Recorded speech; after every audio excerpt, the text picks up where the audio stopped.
1978માં ભારતમાં પ્રથમ test tube બેબીનો જન્મ થયો હતો, પરંતુ આ ઐતિહાસિક સિદ્ધિ પાછળના ડોક્ટરને ક્યારેય સત્તાવાર માન્યતા મળી ન હતી. 3 ઓક્ટોબર 1978 એ ભારતીય તબીબી ઇતિહાસમાં એક મહત્વપૂર્ણ દિવસ હતો. આ દિવસે ભારતની પ્રથમ ટેસ્ટ ટ્યુબ બેબી દુર્ગા, જે પાછળથી કનુપ્રિયા અગ્રવાલ તરીકે જાણીતી થઈ, તેનો જન્મ થયો હતો. આ સિદ્ધિ પાછળના વ્યક્તિ ભારતીય વૈજ્ઞાનિક અને ચિકિત્સક ડોક્ટર સુભાષ મુખોપાધ્યાય હતા.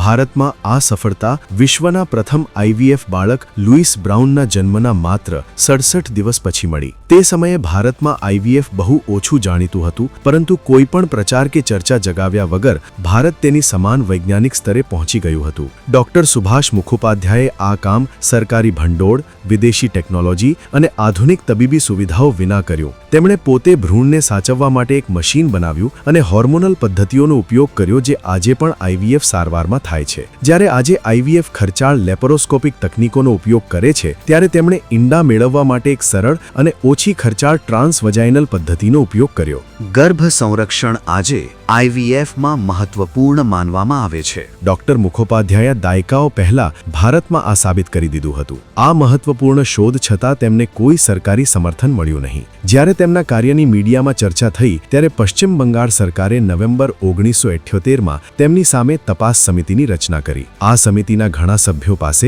આઈવીએફ વિશે યોગ્ય જ્ઞાનનો અભાવ હતો. પરિણામે ડોક્ટર સુભાષ મુખોપાધ્યાયના કાર્ય પર પ્રશ્ન ઉઠાવવામાં આવ્યો. તેમને બરતરફ કરવામાં આવ્યા અને તેમને ક્યારેય સત્તાવાર માન્યતા મળી નહીં. દર વર્ષે હજારો પરિવારો ભારતમાં આઈવીએફ દ્વારા માતા-પિતા બને છે, પરંતુ બહુ ઓછા લોકો જાણે છે કે આ સફળતાનો પાયો એક એવા વૈજ્ઞાનિક દ્વારા નાખવામાં આવ્યો હતો, જે તેના સમય કરતાં ઘણો આગળ હતો અને જેને કોઈ સંસ્થાકીય સમર્થન ન હતું. ડોક્ટર સુભાષ મુખોપાધ્યાયની વાર્તા આપણને શીખવે છે કે દરેક વૈજ્ઞાનિક સફળતાને તરત જ માન્યતા મળતી નથી, ખાસ કરીને જ્યારે તે જૂની અને સ્થાપિત પ્રણાલીઓ પર પ્રશ્ન ઉઠાવે છે.